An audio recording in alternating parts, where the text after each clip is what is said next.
வயிறு பசிக்குதேங்கிறது சிலரோட கவலை, வயிறு பசிக்க மாட்டேங்குதே அப்படிங்கிறது சில பேரோட கவலை. 2 விதமான கவலைக்கும் வயிறு தான் காரணமாக இருக்குது. வயிறு பசிச்சதுன்னா அது இயற்கை, வயிறு பசிக்கலைன்னா அது வியாதி. ஆனால் பசியையும் நாம் பசிப்பிணி அப்படின்னு தான் சொல்லுவோம். என்ன காரணம்? வியாதியை போக்க வேண்டியது எவ்வளவு முக்கியமோ அதை விட முக்கியம் பசியை போக்க வேண்டியது. ஒரு சமுதாயத்தில் பசிப்பிணியே இருக்கக்கூடாது, அதுதான் நல்ல சமுதாயம். பசியை போக்கணும்னா சாப்பாடு போடணும், பசியின்மையை போக்கணும்னா வைத்தியம்தான் பண்ணணும்.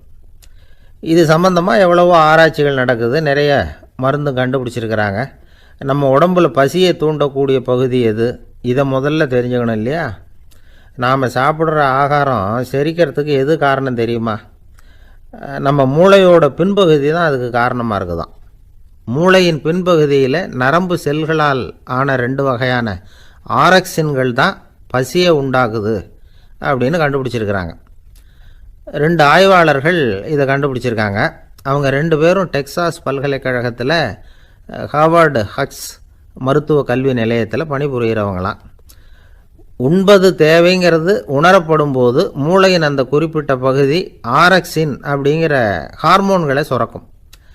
அது பசி உணர்வை தூண்டும் அப்படிங்கிறது தான் அந்த ஆய்வாளர்களின் கண்டுபிடிப்பு. இந்த ஆரக்சின் வேறு சில உயிரினங்கள்லேயும் உண்டு. இப்போ எலிகளில் கூட இது இருக்குது. அதனால் எலிகளை வச்சு இது சம்பந்தமாக ஆராய்ச்சி பண்ணாங்க. எலிகள் உடம்பில் ஆரக்சினை செலுத்தி பார்த்தாங்க. உடனே என்னாச்சு தெரியுமா? அந்த எலியெல்லாம் பசியால் துடிக்க ஆரம்பிச்சுட்டுது.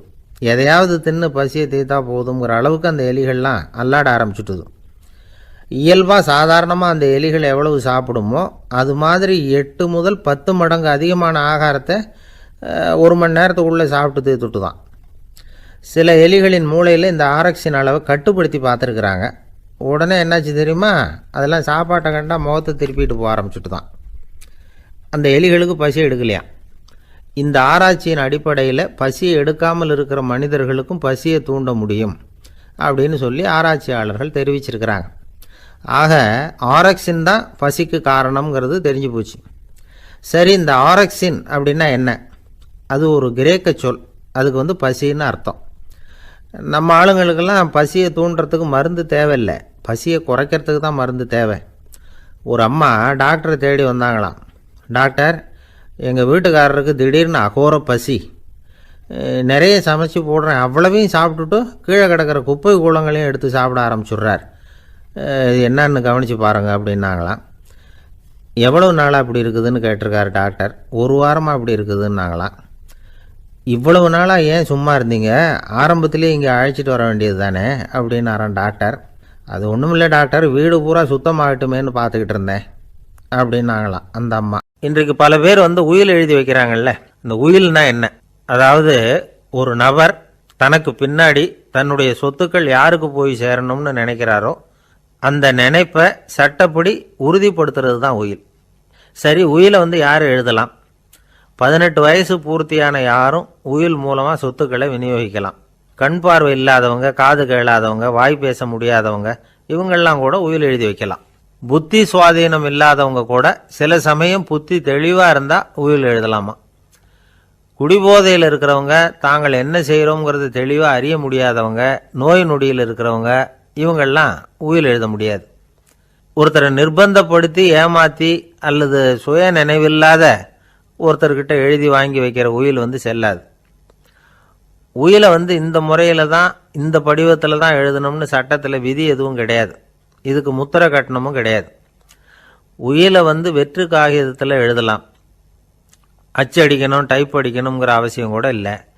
கையாலேயே கூட எழுதலாம். எழுதி இருக்கிறது புரியணும், அவ்வளவுதான். குறைந்தபட்சம் 2 சாட்சிகளை வச்சுக்கிட்டு உயில் எழுதுகிறவர் அதில் கையெழுத்து போடணும். கையெழுத்து போட தெரியாதுன்னா இடது கை பெருவிரல் ரேகை வைக்கலாம். உயில் சாசனத்துக்கு சாட்சிகள் கையெழுத்து இல்லைன்னாலும் அது செல்லாது.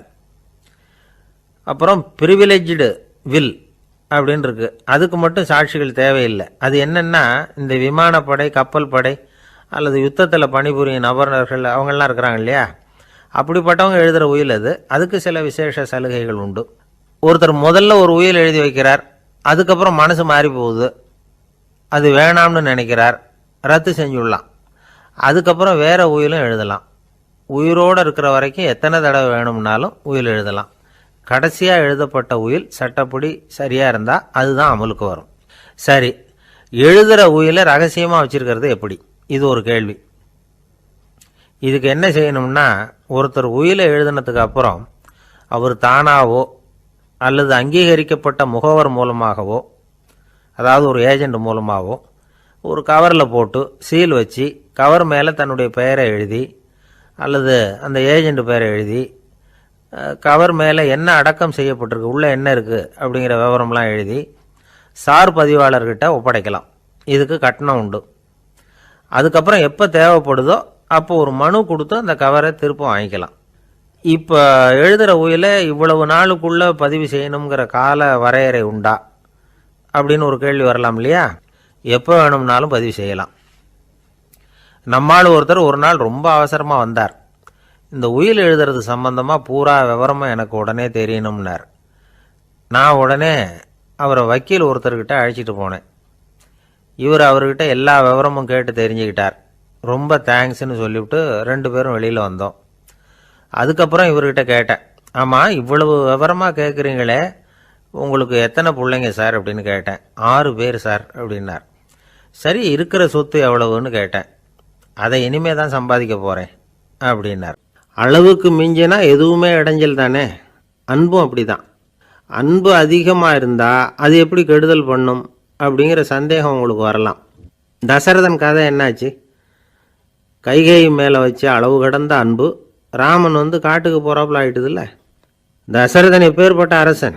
விஸ்வாமித்திரர் சொல்கிறார், என்ன மாதிரி முனிவர்களுக்கும் தேவர்களுக்கும் ஏதாவது கஷ்டம் வந்தால் முதல்ல முருகன்கிட்ட போவோம், அப்புறம் பரமசிவனை போய் பார்ப்போம், அதுக்கப்புறம் திருமால்கிட்ட போவோம், அப்புறம் பிரம்மன் இந்திரன் இவங்களெல்லாம் போய் பார்ப்போம்.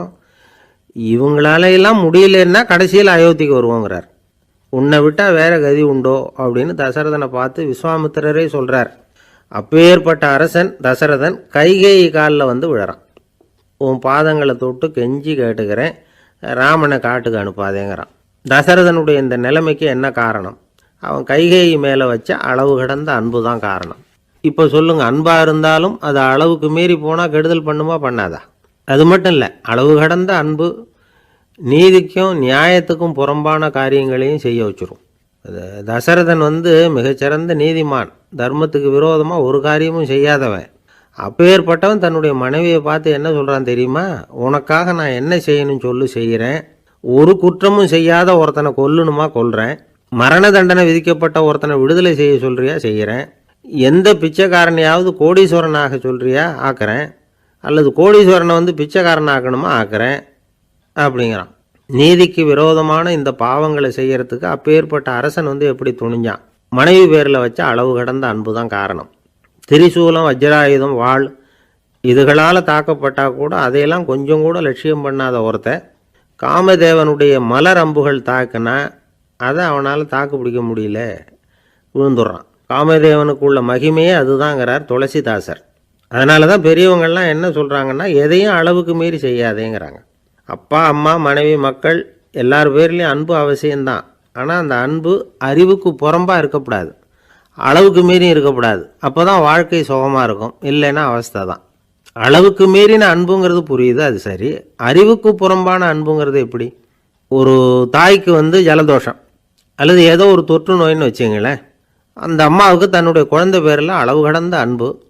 தனக்கு நோய் இருக்குது, அது அடுத்தவங்களுக்கு தொற்றக்கூடியது அப்படின்னு தெரிஞ்சிருந்தோம் அன்பை காட்டுறதுக்காக அந்த குழந்தைக்கு முத்தம் கொடுக்குறேன்னு தூக்கி வச்சுக்கிட்டு கொஞ்சம் ஆரம்பிச்சிதுன்னு வச்சுக்கோங்க, அது நல்லா இருக்குமா? இதுதான் அறிவுக்கு புறம்பான அன்புங்கிறது. அது மாதிரி விலங்குகள்கிட்ட அன்பாயிருன்னு சொல்கிறோம். அதுக்காக புலிக்கு முத்தம் கொடுக்க முடியுமா? அப்படி கொடுத்தா அது அறிவுக்கு புறம்பான அன்பு. அதனால் அன்பு கூட அறிவுபூர்வமாக இருக்கணும் அப்படிங்கிறத இன்றைக்கி தகவல் மூலமாக நாம் புரிஞ்சுக்கணும். இந்த காலத்து காதலன் தன்னுடைய காதலிகிட்ட சொன்னானாம், இதை பாரு, உன் பேரில் எனக்கு அளவு கடந்த அன்பு, உனக்காக என்ன செய்யணும்னு சொல்லி செய்கிறேன். நெருப்பில் நடக்கணுமா நடக்கிறேன், நீரில் குதிக்கணுமா குதிக்கிறேன், உயிரையே கொடுக்கணுமா கொடுக்குறேன் அப்படின்னா.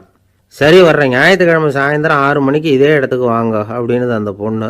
இவன் கொஞ்சம் யோசனை பண்ணி பார்த்துட்டு, அன்றைக்கி மழை பெய்யாமல் இருந்தால் வந்துடுறேன் அப்படின்னானான். ஒரு பெரிய அரசன் இந்த உலகம் பூராவையும் ஆண்டுக்கிட்டு இருந்தான்.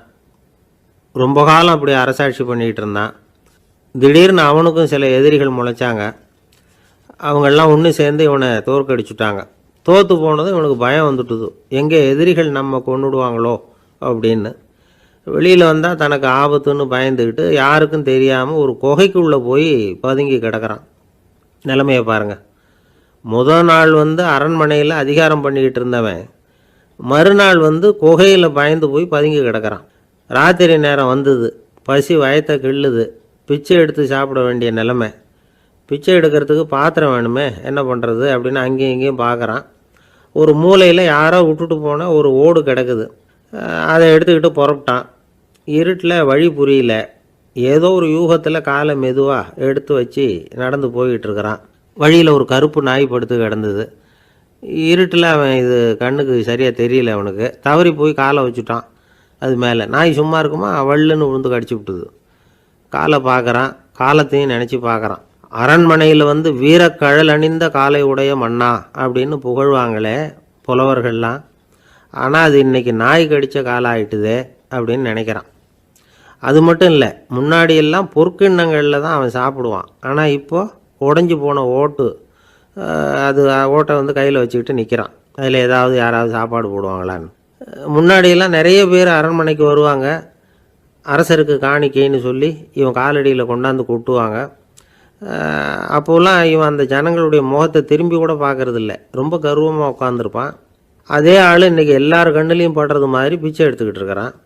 அப்போலாம் காணிக்கைகளை தன்னுடைய கையால் வாங்கிறது தனக்கு கௌரவ குறைச்சல்னு நினச்சி தன்னுடைய வேலைக்காரங்களை விட்டு தான் அதை வாங்க சொல்லுவான். இப்போ பார்த்திங்கன்னா அவனே தன் கையாலேயே பிச்சை வாங்குறான். நினச்சி பாருங்கள், அந்த மனுஷன் நாள் அரசன், மறுநாள் பிச்சைக்காரன். எவ்வளோ வித்தியாசம்! செல்வம் தான் இப்படி ஒரு வித்தியாசம் ஏற்படுறதுக்கு காரணம். அப்படிப்பட்ட செல்வம் வாழ்க்கையை நடத்துறதுக்கு நமக்கு தேவை தான். ஆனால் அதையே நாம் அடைய வேண்டிய பயனாக நினைக்கிறோம் பாருங்கள், அதுதான் வேடிக்கை. இதை நம்மாழ்வார் அழகாக ஒரு பாசுரத்தில் சொல்கிறார். ஒரு நாயகமாய் ஓட உலகுடன் ஆண்டவர், கருணாய் கவர்ந்த காலர், சிதைகிய பானையர், பெருநாடு காண இம்மையிலே பிச்சைதாம் கொள்வர், திருநாரணன் தாழ் காலம் பெற சிந்தித்து உய்மினோ அப்படிங்கிறார் நம்மாழ்வார். ஒரு பெரிய பணக்காரர் ஒரு துறவிகிட்ட போய், சாமி என்கிட்ட நிறைய பணம் இருக்குது, இருந்தாலும் நிம்மதி இல்லை, என்னால் நிம்மதியாக இருக்க முடியல, என்ன காரணம்னு கேட்டாராம். உடனே அந்த துறவி இதுக்கு நேரடியாக பதில் சொல்லாமல் பக்கத்தில் நின்றுக்கிட்டு இருந்த ஒரு குழந்தைய கூப்பிட்டார். அது ஓடியாந்தது. ஒரு ஆப்பிள் பழத்தை எடுத்து அது கையில் கொடுத்தார். அதை வாங்கிக்கிட்டு குழந்தை சிரிச்சுது. இன்னொரு பழத்தை எடுத்து கொடுத்தார். அதை இன்னொரு கையில் வாங்கிட்டு சிரிச்சுது. மூணாவது ஆப்பிள் எடுத்து கொடுத்தார். 2 பழத்தையும் நெஞ்சில் அணைச்சிக்கிட்டு 3வது பழத்தையும் வாங்கிறதுக்கு முயற்சி பண்ணிச்சு. ஆனால் அது உடனே நழுவி கீழே விழுந்து உருண்டு ஓடிச்சு. ஏற்கனவே இருந்ததும் விழுந்துட்டுது. இப்போ அந்த குழந்தை அழ ஆரம்பிச்சுட்டுது. இப்போ அந்த துறவி பணக்காரர்கிட்ட சொன்னாராம், குழந்தைய கவனிச்சியா, 2 ஆப்பிள் போதும்னு அது நினச்சிருந்தா இப்போ அது அழ வேண்டிய அவசியம் வந்திருக்குமா அப்படின்னாராம். எதுவுமே அளவுக்கு மிஞ்சினா துன்பந்தான். இந்த காலத்தில் இதெல்லாம் யார் காதில் வாங்குறாங்க? ஒருத்தனை நல்ல வழிக்கு கொண்டு வரணும்னு நினச்சி அவனை கூப்பிட்டு உட்கார வச்சு இந்த கதையை சொல்லிகிட்டு இருந்தாங்க. சொல்லிவிட்டு அந்த குழந்தை செஞ்சது தப்பு தானே அப்படின்னு கேட்டிருக்கிறாங்க. ஆமாம், தப்பு தான், நானாக இருந்தால் அப்படி செஞ்சுருக்க மாட்டேன் நானா இவன். 2 பழமே போதும்னு சொல்லியிருப்பியா அப்படின்னு கேட்டிருக்காங்க. அப்படி இல்லைங்க, அவர் கொடுக்க கொடுக்க ஒவ்வொரு பழமாக வாங்கி பின்னாடி வச்சுட்டு மறுபடியும் கையை நீட்டுவேன் அப்படிங்கிறானா. இவெல்லாம் எந்த காலத்தில் திருந்துறது? ஒரு பெரிய தத்துவ சிந்தனையாளர் இருந்தார், சுவாங்சு அப்படின்னு பேர். அவருடைய மனைவி ஒரு நாள் திடீர்னு காலமாயிட்டாங்க. ஐயோ பாவம், அவர் ரொம்ப வருத்தப்படுவார், போய் ஆறுதலாக 4 வார்த்தை பேசிவிட்டு வரலாம் அப்படின்னு நினச்சிக்கிட்டு நிறைய பேர் அவரை தேடிட்டு வந்தாங்களாம். வந்தவங்களுக்கு ஆச்சரியம், ஏன்னா இவர் வருத்தப்பட்டுக்கிட்டு இருப்பார் அப்படின்னு தானே எதிர்பார்த்தாங்க. அப்படி இல்லை, தாளம் போட்டுக்கிட்டு உட்காந்துருக்கிறார். தாளத்துக்கு தகுந்த மாதிரி பாட்டு வேற பாடிக்கிட்டு இருக்கிறார். என்ன மனுஷன் அவர், கொஞ்சம் கூட கவலை இல்லாமல் இப்படி இருக்கிறாரு அப்படின்னு நினச்சாங்க. ஒருத்தர் துணிஞ்சு அவர்கிட்ட கேட்டுவிட்டார், என்னங்க இது இப்படி அப்படின்னு. அதுக்கு அவர் என்ன சொன்னார் தெரியுமா?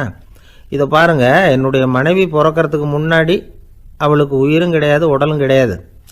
அதுக்கு பிறகு தான் உயிர் வந்தது, உடல் வந்தது, அந்த உருவம் வந்தது. இப்போ என்ன ஆச்சு? அந்த உருவமும் உயிரும் போயிட்டுது, அவ்வளவுதானே. வந்தது போயிட்டுது. இளவேனில் காலம், இலையுதிர் காலம், பனிக்காலம், இப்படி பருவங்கள் மாறி மாறி வருது இல்லையா? அது மாதிரி பிறப்பும் இறப்பும் மாறி மாறி வருது. இது இயற்கை. இதுக்காக அழுதா அது எப்படி அப்படின்னாராம். ஞான தெளிவு அடைஞ்சவங்களுக்கு எல்லாமே சுகம்தான். திருவள்ளுவரும் அதை தான் சொல்கிறார். உறங்குவது போலும் சாக்காடு, உறங்கி விழிப்பது போலும் பிறப்பு. தூங்கிறதுக்கெல்லாம் நாம் வருத்தப்பட்டுக்கிட்ட இருக்கிறோமா?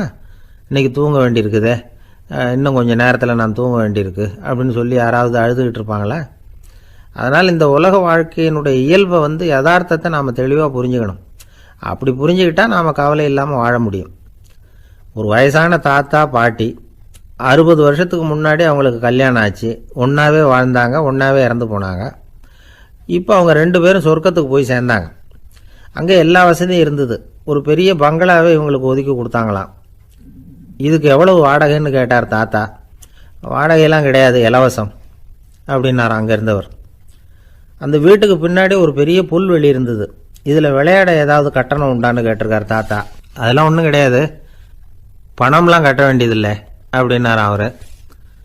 பக்கத்தில் ஹோட்டல் மாதிரி ஒரு பெரிய கட்டடம், உள்ள சாப்பாட்டு மேஜைகள், அது மேலே விதவிதமான பலகாரங்கள். சாப்பாட்டுக்கெல்லாம் எவ்வளவு அப்படின்னு விசாரிச்சாராம் தாத்தா. அதுதான் சொன்னேனே, இங்கே எல்லாமே இலவசம்தான், எது வேணும்னாலும் சாப்பிட்லாம், எவ்வளவு வேணும்னாலும் சாப்பிட்லாம் அப்படின்னாரா. நீங்கள் சொல்கிறீங்க அப்படி, ஆனால் நான் சர்க்கரை சேர்த்துக்கக்கூடாது, உப்பு சேர்த்துக்கக்கூடாது, பாட்டி கையால் எப்பவும் பத்திய சாப்பாடு தான் அப்படின்னாராம் தாத்தா. இதை பாருங்கள், இங்கே உங்களுக்கு அந்த கவலையும் வேண்டியதில்லை. இங்கே நீங்கள் ஸ்வீட்டு சாப்பிட்லாம், காரம் சாப்பிட்லாம், உங்களுக்கு எந்த நோயும் வராது அப்படின்னாராம் அங்கே சொர்க்கத்தில் இருந்தவர். இதை கேட்ட உடனே அந்த தாத்தா பக்கத்தில் நின்ன பாட்டியை பார்த்து கத்தினாராம். அடி பாவி, எல்லாத்தையும் கெடுத்துட்டியே, நீ எனக்கு பத்திய சாப்பாடு போடாமல் கண்டதை திங்க விட்டுருந்தா 10 வருஷத்துக்கு முன்னாடியே நான் இங்கே சேர்ந்துருப்பேனே அப்படின்னாராம். ரொம்பவும் அடிபட்டு அல்லல் போட்டுக்கிட்டு இருக்கிற ஒருத்தர் வந்தார். மனசு ரொம்பவும் நொந்து போய் பேசினார். இந்த உலகத்தில் மனுஷனாக பிறந்ததை விட மாடாக பிறந்திருக்கலாம் சார் அப்படின்னார். திடீர்னு என்கிட்ட இப்படி சொன்னால் அதுக்கு நான் என்னங்க பண்ண முடியும் அப்படின்னேன். உங்ககிட்ட வரணும்னு தோணுச்சு, அதனால் வந்தேன் அப்படின்னார். சரிங்க, இப்படி ஒரு யோசனை வந்ததுக்கு என்ன காரணம் அப்படின்னு சொல்லி அவர்கிட்ட கேட்டேன். அதுக்கு அவர் சொன்னார், என் பையனுக்கு வேலை தேடுறேன் கிடைக்கல, பொண்ணுக்கு மாப்பிள்ளை தேடுறேன் கிடைக்கல, வீடு கட்டுறதுக்கு கடன் கேட்குறேன் கிடைக்கல, மாடாக பிறந்திருந்தா இது மாதிரி கவலையெல்லாம் கிடையாதுல்ல, பேசாமல் வைக்கோலை தின்னுக்கிட்டு அசை போட்டுக்கிட்டே கடந்து விடலாமே அப்படின்னார் அலட்சியமாக. அதுக்கப்புறம் தான் அவர் சொன்ன கருத்தை நானும் கொஞ்சம் அசை போட ஆரம்பித்தேன் மனசுக்குள்ளே. இப்போது இயற்கையை பொறுத்த வரைக்கும் அது நாம் எல்லாரும் மகிழ்ச்சியாக வாழணும் அப்படின்னு தான் விரும்புது. விலங்குகள், பறவைகள், தாவரங்கள், அப்புறம் மற்ற உயிரினங்கள் எல்லாமும் நல்லபடியாக இருக்கணும் அப்படிங்கிறது தான் இயற்கையோட விருப்பம். அதில் ஒன்றும் சந்தேகம் இல்லை. இயற்கையோட அமைப்பை கொஞ்சம் கவனித்து பார்த்தா அதை நாம் நல்லா புரிஞ்சுக்கலாம். இருந்தாலும் இந்த ஆள் சொன்னதை கேட்ட பிறகு தான் ஒரு முக்கியமான வேறுபாடு புரிஞ்சுது. அதாவது, இந்த உலகத்தில் உள்ள முக்கியமான பிரச்சனைகள் 6. அந்த 6 பிரச்சனைகளும் ஆடு மாடுகளுக்கு கிடையாது, மரம் செடி கொடிகளுக்கு கிடையாது. ஆனால் மனுஷன் அந்த 6 பிரச்சனைகளையும் சந்திக்க வேண்டியிருக்கு. சரி, அந்த 6 பிரச்சனைகள் என்னென்ன தெரியுமா?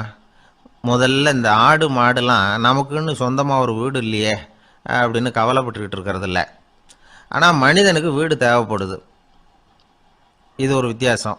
இப்போ 2வது பிரச்சனை என்னென்னா ஆடை பிரச்சனை. ஒரு கோழியோ சேவலோ நாம் போட்டுக்கிறதுக்கு ஒரு சட்டை இல்லையே அப்படின்னு கவலைப்படுறதில்ல. ஆனால் மனுஷனுக்கு அந்த கவலை உண்டு. சரி, இப்போ 3வது என்னன்னு பார்த்தா கல்வி பிரச்சனை. ஒரு பசுமாடு கவலையோடு நின்றுக்கிட்டு இருக்கு அப்படின்னு வச்சுக்குவோம். நீங்கள் அதுக்கிட்ட போய், ஏன் பசுமாடை கவலையோடு நின்றுக்கிட்டு இருக்கிற அப்படின்னு கேட்குறீங்க. என் கண்ணுக்குட்டிக்கு எல்கேஜியில் இடம் கிடைக்கல, டொனேஷன் கொடுக்கறதுக்கு கையில் பணமும் கிடையாது, சிபாரிசுக்கு யாரை பிடிக்கிறதுன்னு தெரியல, இப்படியா சொல்லிகிட்டு இருக்கோம். அதுக்கு அந்த கவலையெல்லாம் கிடையாது. ஆனால் மனிதனுக்கு அந்த கவலை உண்டு. 4வது என்னன்னு பார்த்தீங்கன்னா வேலைவாய்ப்பு பிரச்சனை. வேலை கிடைக்கலையே அப்படின்னு வேப்ப மரம் கவலைப்படுறதில்ல, ஆனால் மனுஷன் கவலைப்படுறான்.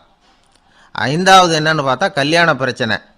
எருமை மாடு பசுமாடு எல்லாம் பொண்ணுக்கு மாப்பிள்ளை தேடிட்டாலே இது பேப்பரில் மணமகன் தேவை அப்படின்னு விளம்பரமாக கொடுக்குது, அதெல்லாம் கிடையாது. 6வது என்னன்னு பார்த்தீங்கன்னா பணம் சம்பந்தமான பிரச்சனை. ஆடு மாடுலாம் பணத்தை சேமிக்கணும்னோ ஏதாவது நிதி நிறுவனத்தில் முதலீடு பண்ணணும்னோ நினச்சிக்கிட்டு இருக்கிறதில்ல. பணத்தை எப்படி காப்பாற்றுறது அப்படிங்கிற கவலையும் அதுகளுக்கு கிடையாது. குதிரை வந்து குளம்போடு பிறக்குது, அதனால் அது காடு மேடெல்லாம் கவலை இல்லாமல் தெரியலாம். ஆடு வந்து உடம்பில் ரோமத்தோடு பிறக்குது, அதனால் அது குளிரை பற்றி கவலைப்பட வேண்டிய அவசியம் இல்லை. ஆனால் மனுஷனை பார்த்திங்கன்னா அவன் தான் ஒன்றும் இல்லாமல் பிறக்கிறான். ஏன் இந்த பாகுபாடு அப்படின்னு கேட்டால் இதை பற்றி கொஞ்சம் சிந்திச்சு பார்க்கணும். அதாவது இந்த சந்தேகத்தை ஒரு பெரியவர்கிட்டையும் கேட்டேன். அவர் சொன்னார் இதுக்கு பதில். அவர் இதே கேள்வியை இயற்கை கிட்ட கேட்டாராம். இயற்கை பதில் சொல்லிச்சான். வேற யாருக்கும் கொடுக்காத ஒரு வலுவான கருவியை, ஒரு பவர்ஃபுல் வெப்பன் மனுஷனுக்கு கொடுத்துருக்கிறேன்னு, அந்த கருவியை உபயோகப்படுத்தி அந்த 6 பிரச்சனையை மட்டும் இல்லை, 6 கோடி பிரச்சனைகள் இருந்தாலும் அதையெல்லாம் சமாளிக்கலாம். அது கருவி என்ன தெரியுமா? அதுதான் 6வது அறிவு. அதை உபயோகப்படுத்தினா காலுக்கு செருப்பு தயார் பண்ணிக்கலாம், குளிருக்கு போர்வை தயார் பண்ணிக்கலாம், என்ன வேணும்னாலும் செய்யலாம் அப்படின்னு இயற்கை பதில் சொல்லிச்சான். அதனால் நாம் செய்ய வேண்டியது என்னென்னா, இயற்கையை முதல்ல சரியாக புரிஞ்சுக்கணும்.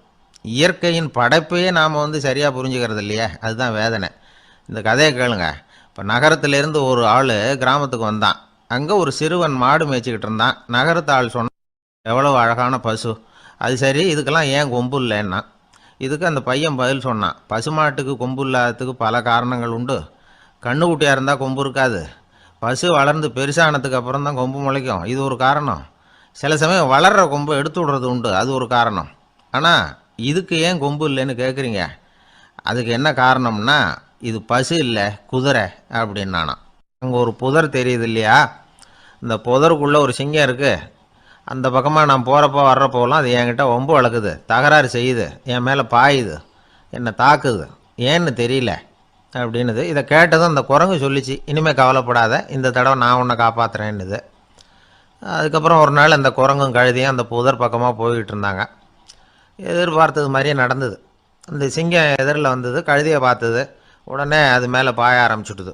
அவ்வளவுதான். உடனே இந்த குரங்கு என்ன பண்ணிச்சு தெரியுமா, கிடுகிடுன்னு ஒரு மரத்து மேலே ஏறி உட்காந்துக்கிட்டுது. அங்கே உட்காந்துக்கிட்டு கீழே அந்த கழுதியும் சிங்கமும் போடுற சண்டையை வேடிக்கை பார்க்க ஆரம்பிச்சுட்டுது. கொஞ்ச நேரம் கழித்து அடிபட்ட காயத்தோடு அந்த கழுதை மெதுவாக நடந்து வந்தது. குரங்கும் மெல்ல மரத்தை விட்டு கீழே இறங்குச்சு. இப்போ கழுதை கேட்டுது, என்னை காப்பாற்றுறேன்னு சொல்லிவிட்டு காலை வாரி விட்டுட்டியே, நீ பாட்டுக்கு மரத்து மேலே ஏறி உட்காந்துக்கிட்டே, இது நியாயமானது. குரங்கு பரிதாபமாக அதை பார்த்துது. நான் மரத்து மேலே இருந்து நீங்கள் 2 பேரும் சண்டை போட்டதை பார்த்துக்கிட்டு தான் இருந்தேன். உன்னோட சத்தம் தான் அதிகமாக இருந்தது, அது நீ சிரிக்கிற மாதிரி எனக்கு கேட்டுது, அதனால் நீ தான் ஜெயிச்சுக்கிட்டு இருக்க போல இருக்கு அப்படின்னு நினச்சிவிட்டேன்னுது. இன்றைக்கி பல பேர் இப்படி தான் இருக்கிறாங்களாம். யார் ஜெயிக்கிறாங்க யார் தோக்குறாங்கங்கிறத முகத்தை பார்த்து கூட கண்டுபிடிக்க முடியறதில்ல, பேசுகிற பேச்சை வச்சு கூட கண்டுபிடிக்க முடியறதில்ல. தோற்கிறவங்க கூட சிரிக்கிற மாதிரி முகத்தை வச்சுக்கிறான். இன்றைய மனிதர்கள்கிட்ட ஏகப்பட்ட முரண்பாடுகள். பொய் முகங்களோட உலவுகிறவர்கள் தான் அதிகம். உண்மை முகம் எங்கே இருக்குது அப்படிங்கிறத புரிஞ்சுக்கிட்டு நண்பர்களை தேர்ந்தெடுக்கணும் அப்படிங்கிறது ஒரு முக்கியமான கருத்து. கடவுள் இந்த உலகத்தை படைச்சுட்டு அதுக்கப்புறமும் கொஞ்ச நாள் இங்கேயே தங்கியிருந்தாராம். அப்போ தான் அவருக்கு ஒரு உண்மை புரிஞ்சுதான், இந்த உலகத்தில் தங்கி இருக்கிறது எவ்வளவு இடைஞ்சல்னு. தினமும் மனிதர்கள் தேடி வந்து ஏதாவது புகார் சொல்லிக்கிட்டே இருந்தாங்களாம், எனக்கு அது வேணும் இது வேணும்னு கேட்டுக்கிட்டே இருந்தாங்களாம். சில பேர் வந்தாங்க, நாங்கள் விவசாயம் பண்ணுறோம், தண்ணி இல்லாமல் பயிர் காயுது, எங்களுக்கு மழை வேணும் அப்படின்னாங்க. அவங்க போனதும் அதுக்கப்புறம் சில பேர் வந்தாங்க, நாங்கள் மண்பானை செய்கிறவங்க, நிறைய பானை செஞ்சு வச்சுருக்குறோம், மழை பெஞ்சால் எல்லாம் கரைஞ்சி வீணாக போயிடும், அதனால் இன்றைக்கி மழை பெய்யக்கூடாதுன்னாங்க. கடவுள் பார்த்தார், அவருக்கு என்ன பண்ணுறதுன்னே தெரியல, ஏகப்பட்ட குழப்பம், தலையை பிச்சுக்கலாம் போல் இருந்தது, கிட்டத்தட்ட பைத்தியம் பிடிக்கிற அளவுக்கு ஆகிட்டுது. எல்லாருடைய ஆசைகளையும் அவரால் நிறைவேற்ற முடியல, ஏன்னா ஒன்றுக்கு ஒன்று முரண்பாடாக இருந்தது. ஒரு நாள் தன்னுடைய அமைச்சரவையை கூட்டி ஆலோசனை கேட்டார், என்ன செய்யலான்னு சொல்லுங்கன்னார். இது என்ன பிரமாதம், பேசாமல் இமயமலை அடிவாரத்தில் போய் உட்காந்துங்க, யாரும் தொந்தரவு பண்ண மாட்டாங்கன்னாங்க. அங்கேயும் மனிதர்கள் வர ஆரம்பிச்சுருவாங்களேன்னார் கடவுள். சரி அப்படின்னா சந்திரனில் போயிருந்துக்கலாமேன்னாங்க. அங்கேயும் மனுஷன் குடி வர போகிறான் அப்படின்னார் கடவுள். வெகு தூரத்துக்கு அப்பால் உள்ள நட்சத்திர மண்டலத்துக்கு போயிடலான்னாங்க. இதெல்லாம் நிரந்தர தீர்வாகாது, நிரந்தரமாக இந்த மனிதனுடைய தொல்லையிலேருந்து நான் விடுபடணும், அதுக்கு ஏதாவது வழி சொல்லுங்கன்னார் கடவுள். ஒரு வயசான ஆள் வந்தார், கடவுளுக்கு காதோட காதாக ஒரு வழியை சொன்னார். கடவுளுக்கு முகம் மலர்ந்தது, அதுதான் சரி, அப்படியே செஞ்சுடலான்னார். அந்த ஆள் சொன்ன ரகசியம் என்ன தெரியுமா, மனிதனால் அடைய முடியாத ஒரு இடம் இருக்குது, அது வேறு எங்கேயும் இல்லை, அவனுக்கு உள்ளே இருக்குது, அங்கே போய் மறைஞ்சிங்க, அதுக்கப்புறம் மனிதர்களால் உங்களுக்கு தொந்தரவு இருக்காதுன்னார். மனிதன் நினைக்காத இடம் அதுதான். அதாவது உள்ளுக்குள்ளே இருக்கிற உண்மையை புரிஞ்சிக்காமல் வெளியில் எங்கேயோ அது இருக்கிறதாக நினச்சி வரட்டிக்கிட்டு அலையிறான் மனுஷன். உள்ளே இருக்கிற உண்மை புரிஞ்சால் நாம் தன்னம்பிக்கையோடு தலை நிமிர்ந்து வாழலாம். வேடிக்கையாக ஒரு கதை சொல்லுவாங்க. இதை பாருங்கள், நம்ம பையன் எங்கே பணம் வச்சாலும் எடுத்து விட்றான், என்ன பண்ணுறதுன்னாங்க அம்மா. அப்பா கொஞ்சம் நேரம் யோசனை பண்ணார். அதுக்கப்புறம் சொன்னார், அவன் கண்ணில் படாத இடமா நம்ம வீட்டில் இருக்கிறது ஒரே இடம்தான், அங்கே பணத்தை வை திருட்டு போகாதுன்னார். அது எந்த இடம்னு கேட்டாங்க. அதுதான் அவன் பாட புஸ்தகம், அதில் வச்சிரு, அவன் தொடவே மாட்டான். பாட புத்தகத்தை தொடாமல் பரீட்சையில் வெற்றி பெற முடியாது அப்படிங்கிறத புரிஞ்சுக்கணும். உள்ளே இருக்கிற உண்மையை தொடாமல் வாழ்க்கையில் வெற்றி பெற முடியாது. அதனால் உண்மையை புரிஞ்சுக்கிட்டால் வாழ்க்கையில் வெற்றி நிச்சயம். கத்தியை தீட்டாதே புத்தியை தீட்டு அப்படின்னு ஒரு பெரியவர் புத்தி சொன்னார். அதை கேட்ட ஒரு இளைஞன், அது எப்படி பெரியவரை புத்தியை தீட்டுறது? கத்தியை தீட்டுன்னு சொன்னால் ஒரு கருங்கல்லில் கத்தியை தேய்க்கலாம், புத்தியை தீட்டுன்னு சொன்னால் எப்படி தலையை கொண்டுட்டு போய் தரையில் தேய்ச்சிக்கிட்டு இருக்க முடியுமா அப்படின்னா. அந்த பெரியவர் உடனே புரிஞ்சுக்கிட்டார், இந்த இளைஞனுக்கு புத்தி கூர்மை கம்மி அப்படிங்கிறத புரிஞ்சுக்கிட்டார். அது சரி, அறிவுக்கும் புத்திசாலித்தனத்துக்கும் என்ன வித்தியாசம்? இது ஒரு முக்கியமான கேள்வி. அறிவுன்னா என்ன, புத்திசாலித்தனம்னா என்ன? இதே கேள்வியை சாக்ரட்டிஸ் கிட்ட அவருடைய சீடன் ஒருத்தன் கேட்டானான். ஐயா, அறிவுக்கும் புத்திசாலித்தனத்துக்கும் என்னங்க வித்தியாசம் அப்படின்னு கேட்டிருக்கான். சாக்ரட்டிஸ் நிமிர்ந்து பார்த்துருக்கிறார் அந்த சீடனை. அதுக்கப்புறம் சொன்னாரான், நான் சொல்கிறேன் உன்னுடைய கேள்விக்கு பதில், ஆனால் அதுக்கு முன்னாடி நீ ஒரு காரியம் பண்ணணும்னாரான். என்னங்க செய்யணும் சொல்லுங்கன்றிருக்கான். அதோ பாரு, ஒரு பெரியவர் உட்காந்துருக்கிறாரு, அவர்கிட்ட போ, இங்கேருந்து பக்கத்தில் இருக்கிற அந்த கிராமத்துக்கு போய் சேர எவ்வளவு நேரம் ஆகும் அப்படின்னு கேட்டுட்டு வா அப்படி சொன்னார் சாக்ரட்டிஸ். சரின்னு சொல்லிவிட்டு இவன் போனான். அந்த பெரியவர் முன்னாடி போய் நின்னான். ஏங்க பெரியவரை, இங்கேருந்து அதோ தெரியுத அந்த கிராமத்துக்கு போய் சேர்றதுக்கு எவ்வளவு நேரம் ஆகும் அப்படின்னு கேட்டான்.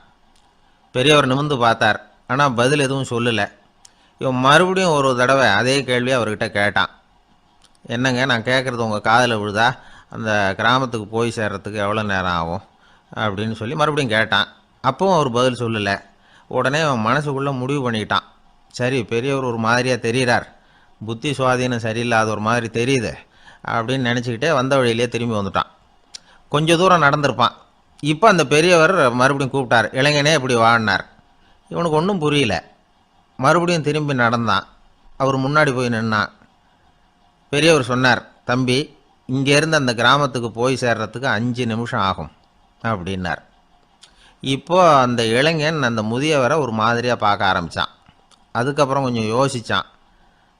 பிறகு அவர்கிட்டே கேட்டுட்டான், ஏங்க பெரியவரை, இதே பதிலை அப்போவே என்கிட்ட சொல்லியிருக்கலாமே, என்னை திரும்பி போன்னு சொல்லிவிட்டு பாதி தூரம் போனதுக்கப்புறம் மறுபடியும் கூப்பிட்டு அதுக்கப்புறம் இப்படி சொல்கிறீங்களே, இது நியாயமா அப்படின்னா. பெரியவர் சிரித்தார். அதுக்கப்புறம் சொன்னார், ஏன்பா, நீ எவ்வளவு வேகமாக நடக்கிறேங்கிறத பார்க்காம நீ கிராமத்துக்கு போய் சேர வேண்டிய நேரத்தை எப்படி என்னால் சொல்ல முடியும்?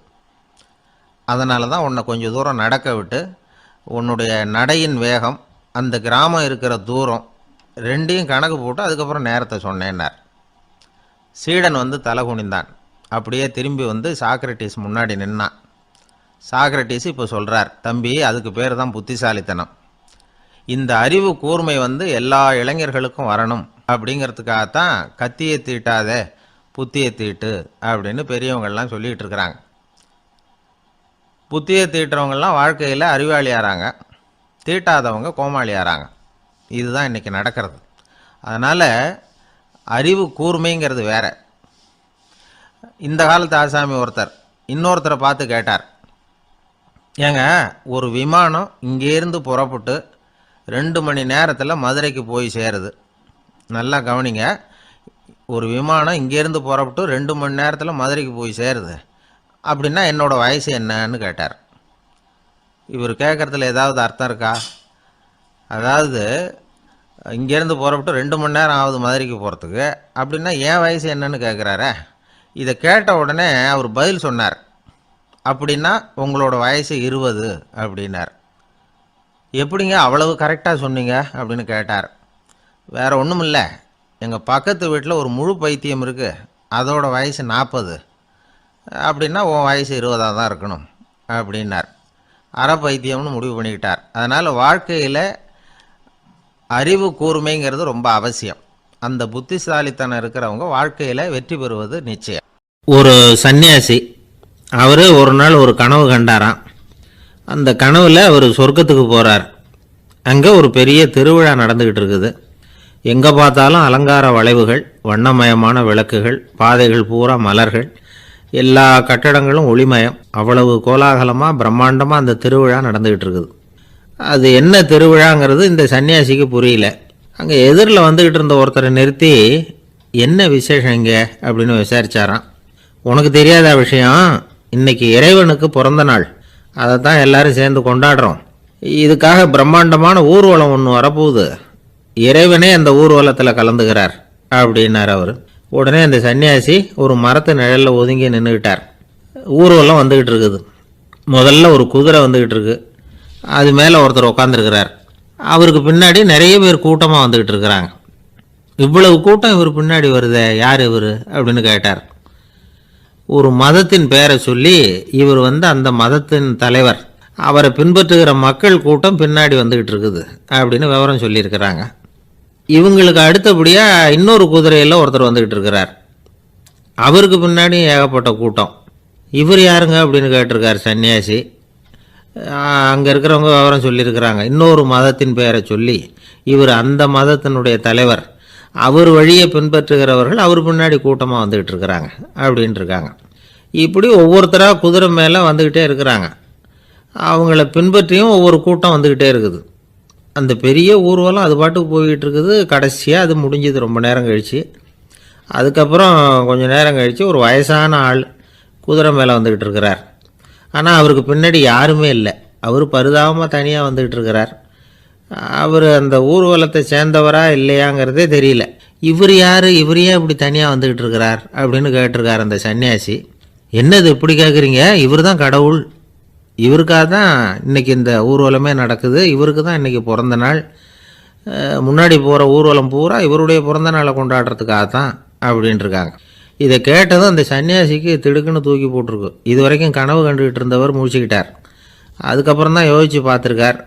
உண்மைதான், மக்கள் எல்லாரும் பக்தி மார்க்கத்தில் போகிறதா நினச்சிக்கிட்டு பாதை மாதிரி போய்கிட்டு இருக்கிறாங்க. கடவுளை பின்பற்றுவதாக நினைக்கிறாங்க பக்தர்கள். ஆனால் கடவுளுக்கு பின்னாடி யாருமே இல்லை.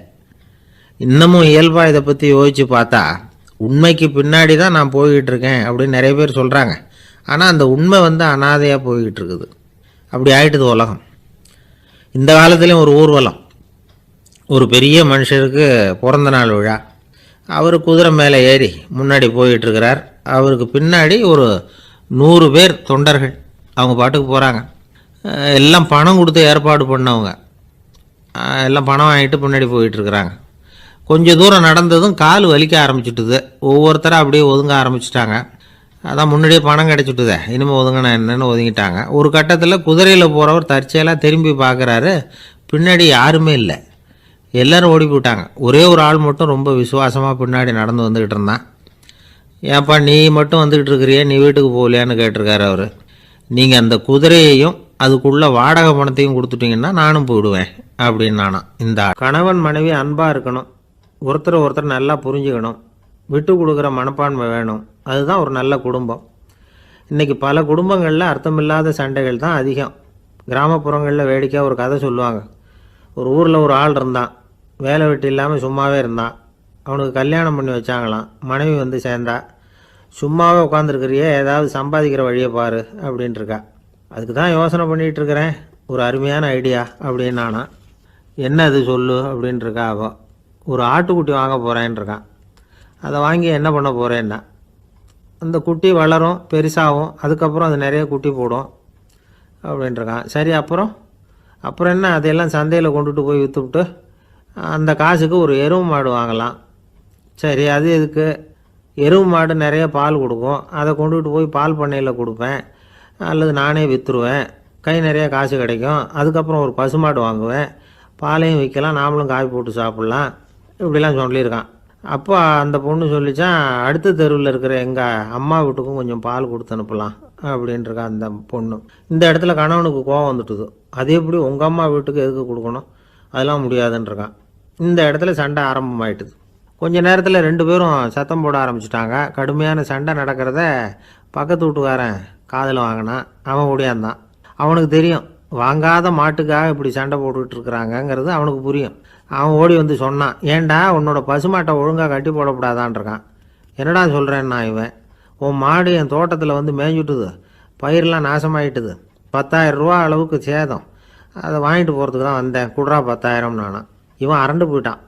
அப்புறம் சொன்னான், டே நான் இன்னும் மாடே வாங்கலையே, அதுக்குள்ளே அது வந்து எப்படிடா உன் தோட்டத்தில் மேயும், என்னடா உளர்றேன்னு இருக்கான். நீ தாண்டா இப்போ உளறிக்கிட்டு இருக்க, மாடே வாங்கலை, அதுக்குள்ளே எப்படிடா வந்து உன்னுடைய மனைவி அவங்க அம்மா வீட்டுக்கு பால் கொடுத்து அனுப்ப முடியும் அப்படின்னு அவன் கேட்டானா. நம்மளுக்கு இப்போ தான் புத்தி வந்துதான், அர்த்தமே இல்லாத சண்டை போட்டுக்கிட்டு இருக்கிறோம் அப்படிங்கிறத அவன் புரிஞ்சுக்கிட்டானான். இது நம்ம முன்னோர்கள் சொல்லியிருக்கிற ஒரு கதை. சண்டையில் தான் அர்த்தம் இல்லையே தவிர கதையில் அர்த்தம் உண்டு. அதாவது இல்லாத விஷயங்களுக்காக சண்டை போட்டுக்கிட்டு இல்லறத்தை வீணாக்கிக்கிட்டு இருக்கிற மனிதர்கள் இன்றைக்கு நிறைய பேர் இருக்கிறாங்க. ஒருத்தன் தன்னுடைய மனைவியை பற்றி மாமனார்கிட்ட புகார் சொன்னானா, மாமா உங்கள் பொண்ணு அர்த்தமில்லாத சண்டை போடுறா, எதுக்கு எடுத்தாலும் எடுத்தெறிஞ்சு பேசுகிறா அப்படின்ட்டுருக்கான். நீ எப்படி மாப்பிள்ளை அதை சமாளிக்கிற அப்படின்னு கேட்டிருக்காரு அவர். அவள் எடுத்தெறியறது என் மேலே படாமல் ஒதுங்கி நின்றுக்கிறேன் அப்படின்னு நானா இவன். ரொம்ப பேருக்கு கூட்டத்தில் பேசுறதுன்னா பயம், நமக்கு ஒன்றும் தெரியாதுன்னு மற்றவங்க நினச்சிடக்கூடாதுங்கிற எண்ணம் தான் இதுக்கு காரணம். ரொம்ப முக்கியமான ஒரு கூட்டம்னா பயமும் அதிகமாக இருக்கும். முக்கியமானவங்கள்லாம் வருவாங்களே, அவங்களாம் நம்மளை பற்றி மட்டமாக நினச்சிருவாங்களே அப்படிங்கிற பயம் வந்துடும். ஆனால் மேடை பேச்சுங்கிறது அவ்வளவு கடினமான ஒரு காரியம் இல்லைங்கிறாங்க அது சம்பந்தமான நிபுணர்கள். யாரும் பேச்சாளர் ஆகலாம், இது ஒன்றும் பெரிய கிஃப்ட்டு கிடையாது அப்படின்னு அவங்க சொல்கிறாங்க. நீங்கள் ஒரு சிறந்த பேச்சாளர் ஆகணுமா அப்படின்னா அதுக்குன்னு சில ஆலோசனைகளை சொல்லி வச்சுருக்கிறாங்க அனுபவசாலிகள். முதல் ஆலோசனை என்னென்னா, உங்கள் பேச்சு வந்து எளிமையாக இருக்கணும். ஏதாவது ஒரு கருத்து அல்லது 2 கருத்து சொன்னால் போதும், 20 அல்லது 30 கருத்துக்களை சொல்லிகிட்டே போகக்கூடாது. ரெண்டாவது ஆலோசனை, நீங்கள் என்ன பேச போகிறீங்கிறது முதல்ல உங்களுக்கு நல்லா புரியணும், அதுக்கப்புறம்தான் அதை அடுத்தவங்களுக்கு புரிய வைக்க முடியும். எப்படி ஆரம்பிக்க போகிறோம், எந்த கருத்தை முக்கியமாக வலியுறுத்த போகிறோம், எப்படி முடிக்க போகிறோம் அப்படிங்கிறத முதல்ல நல்லா சிந்தித்து மனசில் வச்சுக்கணும். கடைசியாக என்ன சொல்கிறீங்களோ அதுதான் கேட்குறவங்க மனசில் நிற்கும். மூணாவது ஆலோசனை என்னென்னா, உங்கள் பேச்சு சுருக்கமாக இருக்கணும். ஒரு 15 நிமிஷம் பேசுகிறது ரொம்ப பொருத்தம், மணிக்கணக்கில் பேசிக்கிட்டு இருக்கிறது நல்லதில்லை. நாலாவது ஆலோசனை, நீங்கள் பேசுகிறது உண்மையாக இருக்கணும். உங்களுக்கு உண்மையான அனுபவங்கள் இருக்கும், அதை சொல்லலாம். உங்களுடைய உண்மையான அனுபவங்களை மற்றவங்களோட பகிர்ந்துக்கணும், அதுதான் முக்கியம். ஐந்தாவது ஆலோசனை, ஆரம்பத்தில் கொஞ்ச நேரம் உங்களை பற்றியும் எதிரில் உள்ளவங்களை பற்றியும் சம்மந்தப்படுத்தி ஏதாவது பேசி ஒரு நெருக்கத்தை ஏற்படுத்திக்கணும். ஒவ்வொருத்தரும் இப்போ இவர் பேச போகிறது நம்ம சம்மந்தப்பட்டது அப்படின்னு நினைக்க ஆரம்பிச்சிருவாங்கல்ல, அதுக்கப்புறம் அவங்க கேட்க தயாராகிட்டாங்கன்னு அர்த்தம். எதிரில் உட்காந்துருக்கிற கூட்டத்திலேருந்து 3 பேரை தேர்ந்தெடுங்க. அதாவது வலது பக்கம் ஒருத்தர், நடுவில் ஒருத்தர், இடது பக்கம் ஒருத்தர். அதாவது உங்களை வந்து ரொம்ப கனிவாகவும் ஆர்வமாகவும் பார்க்குறவராக பார்த்து தேர்ந்தெடுத்துங்க மனசுக்குள்ளே. நீங்கள் பேசும்பொழுது என்ன பண்ணணும்னா, இவங்களை நேருக்கு நேராக மாறி மாறி பார்த்துக்கிட்டே பேசுனீங்கன்னா நீங்கள் ஏதோ ஒட்டு மொத்த கூட்டத்தையும் பார்த்து பேசுகிறதாக ஒரு உணர்வு அது ஏற்படுத்திவிடும். ஆறாவது ஆலோசனை என்னென்னா, சொற்பொழிவுன்னா நீங்கள் பேசணும், படிக்கக்கூடாது. எழுதி படிக்கிறது நல்லா இருக்காது. குறிப்புகள் வேணும்னா வச்சுக்கலாம். படிக்கிறது பேப்பர்லேருந்து வர்றது மாதிரி இருக்கும், பேசுகிறது இதயத்திலேருந்து வர்றது மாதிரி இருக்கும். அப்புறம் ஏழாவது ஆலோசனை சொல்கிறாங்க, அது என்னென்னா, மேடையில் ஏறி நின்ன உடனே இயல்பாக மூச்சை இழுத்து விட்டுங்க, இயல்பு நிலைக்கு வாங்க, அதுக்கப்புறம் இயல்பாக பேச ஆரம்பிக்கலாம் அப்படிங்கிறாங்க. இவ்வளவும் வந்து பேச்சு கலையில் வல்லுநர்களாக இருக்கிறவங்க சொல்லுகிற ஆலோசனைகள். இதையெல்லாம் கடைபிடிச்சா நமக்கும் அதுக்கும் வெகு தூரம்னு நினச்சிக்கிட்டு இருந்த ஒன்று இப்போ கிட்டத்தில் நெருங்கி வந்துடும். நாம் சொல்கிறபடியெல்லாம் அது கேட்கும். ஒரு பேச்சாளர், அவருக்கு சுருக்கமாகவே பேச தெரியாது, மேடையில் ஏற்றி விட்டுவிட்டா போதும், ஆரம்பிச்சிருவார், நிறுத்த மாட்டார், பேசிக்கிட்டே இருப்பார். ஒரு தடவை அவர் ஒரு கூட்டத்தில் ரொம்ப நேரம் பேசிக்கிட்டே இருக்கிறார். எதிரில் பொறுமை இழந்த ஒருத்தர் தன்னுடைய கை கடிகாரத்தை காட்டினார். அதை கவனித்த பேச்சாளர், மன்னிக்கணும், கை கடிகாரம் நான் கொண்டுகிட்டு வர மறந்துட்டேன், அதுதான் நேரம் போனதே தெரியல அப்படின்னு சொல்லியிருக்கிறார். இதுக்கு அவர் சொன்னாராம் கோபமாக, ஏய்யா கடிகாரத்தை தான் பார்க்க முடியல, மறந்துட்டேன், பக்கத்தில் மாட்டிருக்கிற கேலண்டரையாவது பார்க்கக்கூடாதா அப்படின்னாராம். ஒரு நாள் ஒரு 10-15 பள்ளிக்கூடத்து பிள்ளைங்க தேடிட்டு வந்தாங்க. உங்களை பார்த்துட்டு தான் போகணும், அதுக்காக தான் வந்திருக்கோம்னாங்க. என்ன விஷயம்னு கேட்டோம். நாங்கள்லாம் கூடி ஒரு முடிவு பண்ணியிருக்கிறோம், அதை உங்கள்கிட்ட சொல்லணும் அப்படின்னாங்க. அதுவும் ஒரு வாண்டு பையன் அதை சொன்னான். என்ன முடிவு அது அப்படின்னு கேட்டோம் ரொம்ப ஆர்வமாக. அதை இப்போ சொல்ல மாட்டோம், எங்களுக்கு பிடிக்கிற மாதிரி ஏதாவது ஒரு தகவல் சொன்னால் அதுக்கப்புறம் நாங்கள் அதை சொல்கிறோம் அப்படின்னு அந்த வாண்டு பையன். சரி, சின்ன பையன்கிட்ட இன்றைக்கி வசமாக மாட்டிக்கிட்டோம் அப்படின்னு நினச்சிக்கிட்டு அவங்களுக்கு தகுந்த மாதிரி ஒரு கதை சொல்ல ஆரம்பித்தோம். அது என்ன கதைன்னா, ஒரு பெரிய காடு, அதில் பலவிதமான மிருகங்கள். அந்த காட்டுக்கு ஒரு சிங்கம்தான் ராஜா. எப்பவும் காட்டுக்கு அது தானே ராஜா. ஒரு பெரிய யானைக்கு இது பொறுக்கலை. என்ன இது, எப்போ பார்த்தாலும் இங்கே சிங்கத்துக்கே ராஜா பதவி கிடைக்கிது, நான்லாம் எவ்வளவு பலசாலியாக இருக்கிறேன், அப்படி இருந்தும் எனக்கு அந்த பதவி கிடைக்கலையே அப்படின்னு தனக்குள்ளே பொறுமிக்கிட்டே இருந்தது. ராஜா பதவியை நினச்சி ரொம்ப ஏக்கம், அதுக்கு பதவி மோகம். இந்த சமயம் பார்த்து ஒரு குள்ள நரி கூட்டம் அதை தேடிட்டு வந்தது. ஐயா பெரியவங்களே, நீங்கள் இந்த காட்டுக்கு ராஜாவாக இருக்க ஆசைப்படுறீங்க, அதில் ஒன்றும் தப்பு இல்லை. ஆனால் அதுக்கு முன்னாடி நீங்கள் எங்கள் கூட்டத்துக்கு கொஞ்ச நாள் தலைவராக இருங்க, அதாவது ராஜாவாக இருங்களேன், உங்களுக்கும் ஒரு ட்ரைனிங் கிடைச்சது மாதிரி இருக்கும் அப்படின்னு சொல்லியிருக்குது இந்த கூட்டம், குள்ளநெறி கூட்டம். இதை கேட்ட உடனே யானைக்கு ரொம்ப சந்தோஷம் தாங்கலை. அதுதான் எப்போன்னு பதவிக்காக காத்துக்கிட்டு இருக்குதே. இருந்தாலும் கொஞ்சம் பிகுவோட, சரி நீங்கள்லாம் இவ்வளோ தூரம் என்னை தேடிட்டு வந்து கேட்குறதுனால மறுக்க முடியல அப்படின்னு ரொம்ப ஏதோ அவளுக்கு சிரமப்பட்டு ஒத்துக்கிறது மாதிரி ஒத்துக்கிட்டது.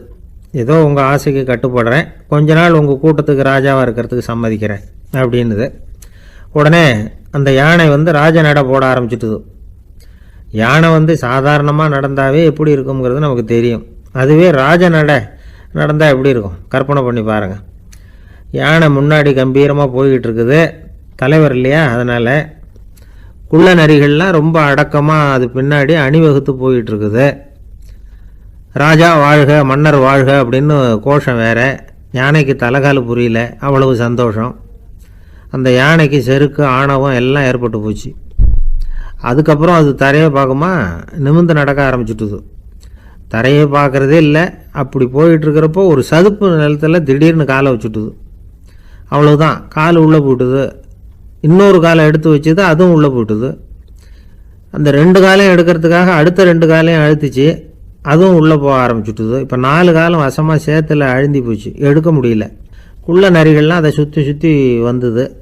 சிலது சுற்றி நின்று டான்ஸ் ஆட ஆரம்பிச்சுட்டுது யானையை பார்த்துட்டு. இதை யானை பார்த்தது.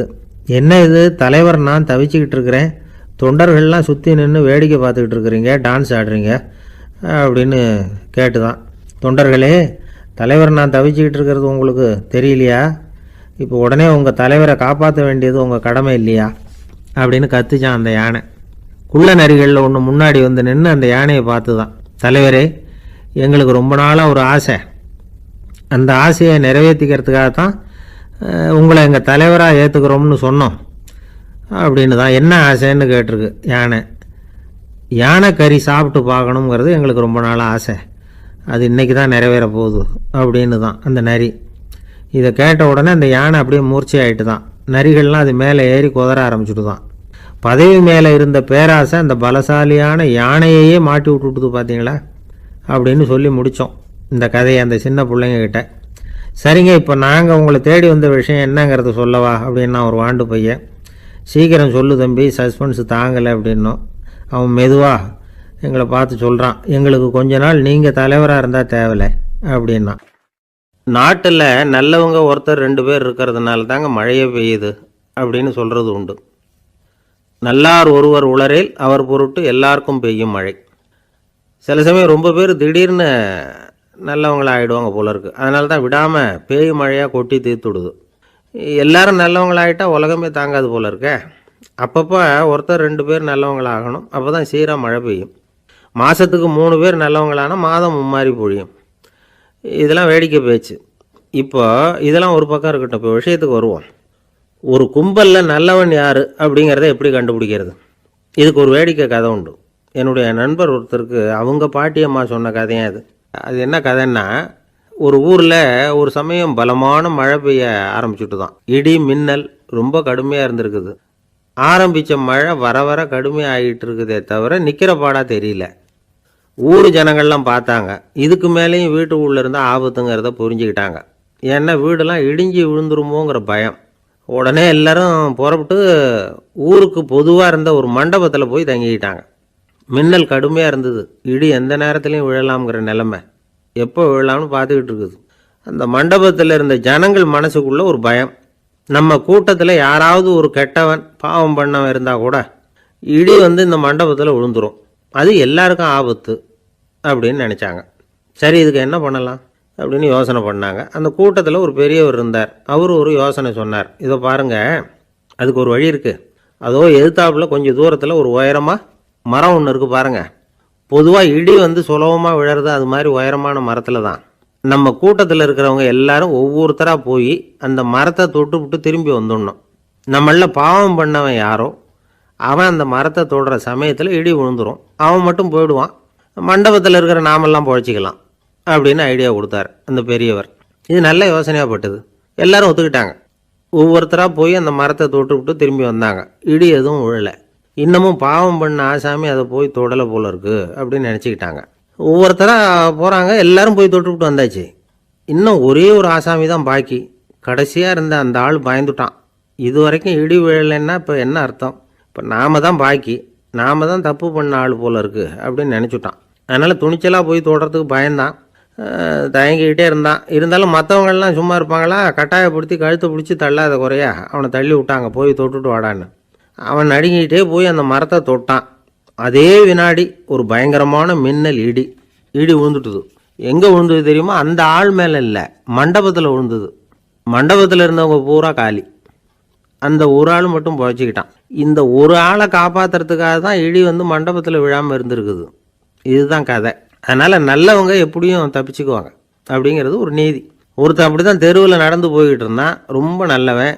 எதிரில் ஒருத்தன் சைக்கிளில் வந்துக்கிட்டு இருந்தான். அதில் மோதி இவன் கீழே விழுந்துட்டான். சைக்கிள்காரன் உடனே இறங்கி இவனை தூக்கி விட்டான். இவன் எழுந்திரிச்சு அவனை முறைச்சி பார்த்தான். அப்படி பார்க்காதீங்க சார், நீங்கள் ரொம்ப புண்ணியம் பண்ணியிருக்கீங்க, அதுதான் இப்போ வந்து சைக்கிளில் மோதிக்கிட்டீங்க அப்படின்றான். என்ன அப்படி சொல்கிறேன் நான்? இவன் 10 நிமிஷத்துக்கு முன்னாடி நான் லாரி ஓட்டிகிட்டு வந்தேன், அப்போ நீங்கள் எதிரில் வந்திருந்தீங்கன்னா என்ன ஆயிருக்கும் அப்படின்னானான் அவன். இப்பெல்லாம் நம்ம ஊரில் மாமியார் மருமகள் ஒருத்தர் நல்லா புரிஞ்சுக்கிட்டு நல்ல விதமாக தான் இருக்கிறாங்க பல இடத்துல. அதனால் நான் இப்போ சொல்ல போகிற கதையை கேட்டுவிட்டு இந்த காலத்தில் அவ்வளவு மோசமாக யார் சார் நடந்துக்கிறாங்க அப்படின்னு கேட்டு யாரும் சண்டைக்கு வரக்கூடாது. இன்னொரு உண்மையையும் சொல்லிவிடுறேன். அதாவது இந்த கதையை நமக்கு எழுதி அனுப்பி இருக்கிறதே கொஞ்ச நாளில் மருமகளாகவும் அதுக்கப்புறம் கொஞ்ச காலத்தில் மாமியாராகவும் ஆக போகிற ஒரு நேயர் தான். சரி, இந்த கதைக்கு வருவோம். அதாவது ஒரு சின்ன குடும்பம், அந்த வீட்டில் மாமியார் ஆட்சி, அவங்க வச்சது தான் சட்டம். பிள்ளையாண்டான் எப்படின்னா அம்மா சொல்கிறதையும் கேட்டுக்குவான், மனைவி சொல்கிறதையும் கேட்டுக்குவான், நமக்கு என்னத்துக்கு வம்புங்கிற டைப்பு. மருமகள் பேரில் குறை கண்டுபிடிக்கிறதுலேயே அந்த மாமியாருக்கு ஒரு சுவாரஸ்யம். சின்ன சின்ன விஷயத்துலாம் குத்தம் கண்டுபிடிச்சிக்கிட்டே இருக்கிறாங்க. பொதுவாக எல்லாரும் எப்படின்னா ஏதாவது ஒரு காரணத்துக்காக சண்டை போட்டுக்கிட்டு இருப்பாங்க. அந்த அம்மா எப்படின்னா ஏதாவது ஒரு சண்டையை போடுறதுக்காக காரணத்தை தேடிக்கிட்டு இருப்பாங்க. அப்படி ஒரு மனசு. அந்த மருமக பொண்ணு பாவம் பயந்து ஒவ்வொரு காரியமும் செஞ்சுக்கிட்டு வந்தது. இப்படியே பல வருஷம் ஓடி போட்டுது. அந்த மாமியாருக்கும் ரொம்ப வயசாகிட்டுது. இருந்தாலும் அந்த பழைய சுபாவம் மட்டும் மாறவே இல்லை. திடீர்னு ஒரு நாள் பக்கவாதம் வந்து அந்த அம்மாவுக்கு ஒரு பக்கம் கை கால் இழுத்துக்கிட்டுது. வாய் சுத்தமாக பேச முடியாமல் போயிட்டுது. சத்தம் மட்டும் வரும். ஒரு பக்கத்து கை காலை அசைக்க முடியும். பேசுகிறதெல்லாம் கையால் தான், அதாவது கை சைகையால். இப்படிப்பட்ட நிலைமையில் கூட அந்த பொண்ணு தண்ணியோ பாலோ இவங்க எதிரில் கொண்டாந்து வச்சா அதை வேணும்னே தட்டி விட்டுட்டு ஒம்பு வளர்க்குறது. அதுக்கப்புறம் அந்த பொண்ணு தரையை சுத்தப்படுத்தும்ல, அதை பார்த்து ரசிக்கிறது. இருந்தாலும் அந்த பொண்ணு இதையெல்லாம் பெருசுப்படுத்தாமல் ரொம்ப பொறுமையாக தான் இருந்தது. ஒரு நாள் வீட்டில் வச்சுருந்த பாலை வந்து பூனை குடிச்சிட்டு போயிட்டுது. வயசான காலத்தில் இந்த அம்மா பால் இல்லாமல் கஷ்டப்படுவாங்களே அப்படின்னு நினச்சி பக்கத்து வீட்டில் போய் கொஞ்சம் பால் வாங்கிட்டு வந்து காய்ச்சி மாமியார் முன்னாடி கொண்டாந்து வச்சுது அந்த பொண்ணு. வழக்கம் போல் அந்த அம்மா பாலை தட்டி விட்டுட்டாங்க. இதை அந்த மருமக பொண்ணு கவனிச்சுட்டுது. இவ்வளவு நாள் பொறுமையாக இருந்த அந்த மருமகளுக்கு இன்னைக்கு இதை பார்த்து தான் அசாத்திய கோபம் வந்துட்டுது. கதவுக்கு பக்கத்தில் சாத்தி வச்சுருந்த உலக்கையை எடுத்து மாமியார் தலையில் போட, அது குறி தவறி கழுத்தில் பட, அந்த அம்மா கழுத்தை பிடிச்சிக்கிட்டு ஊன்னு கத்த, இந்த பொண்ணு ஒன்றும் அலட்டிக்காமல் உலக்கையை எடுத்து மறுபடியும் கதவு பக்கம் சாத்தி வச்சுட்டு அது பாட்டுக்கு நடந்து போயிட்டுது. இருந்தாலும் மனசுக்குள்ளே லேசாக ஒரு பயம். கணவன் வீட்டுக்கு வந்ததும் என்ன விஷயம்னு கேட்டால் எப்படி சமாளிக்கிறது? அன்னைக்குன்னு பார்த்து ரொம்ப நேரம் கழித்து வீடு வந்து சேர்ந்தான் கணவன். உடனே அந்த அம்மா புகார் பண்ண ஆரம்பிச்சுட்டுது. பேச்சு தான் வராத, அதனால் ஒரு பக்கத்து கையால் சைகை காட்டுது. கதவுக்கு பக்கத்தில் இருந்த உலக்க பக்கமாக கையை நீட்டி காட்டி, அப்படியே அந்த கையை தன் கழுத்துக்கு பின்பக்கமாக சுற்றி காட்டி, நாக்கை வெளியில் நீட்டி நடந்த விஷயத்தை புரிய வைக்கிறதுக்கு முயற்சி பண்ணுது. இவனுக்கு ஒன்றும் புரியல. என்ன சொல்கிறாங்க அம்மா அப்படின்னு மனைவிகிட்ட கேட்குறான். அதுக்கு அந்த பொண்ணு ரொம்ப புத்திசாலித்தனமா, என்னங்க உங்கள் அம்மா சொல்கிறது உங்களுக்கு இன்னும் புரியலையா? அவங்க உங்களை பார்த்து என்ன சொல்கிறாங்கன்னா, ஏன்டா உலக்க மாதிரி நிற்கிற, சாக போகிற எனக்கு சங்கிலி எதுக்கு, என் கழுத்தில் கிடக்கிற இந்த சங்கிலியை கழட்டி என் மருமக கழுத்தில் போடுறா அப்படின்னு சொல்கிறாங்க அப்படின்னு தான். ஓ அப்படியா விஷயம்னு சொல்லி அம்மா கழுத்தில் இருந்த சங்கிலியை எடுத்து மனைவி கழுத்தில் போட்டுட்டு, அம்மா உன் விருப்பப்படியே போட்டாச்சு, இனிமேலாவது நிம்மதியாக படுத்து தூங்கு அப்படின்னு சொல்லிவிட்டு உள்ளே போயிட்டான். பார்த்தீங்களா கதையை? அதனால தான் மாமியார்கள் சைகை காட்டுறதுன்னா கூட இனிமேல் ஜாக்கிரதையாக இருக்கணும். ஒரு கடற்கரை ஓரம், அங்கே ஒரு சின்ன கிராமம். அந்த கிராமத்தில் ஒரு சின்ன பள்ளிக்கூடம். கடற்கரை ஓரத்தில் உள்ள ஒரு விடுதியில் ஓய்வுக்காக ஒருத்தர் தங்கியிருக்கிறார்.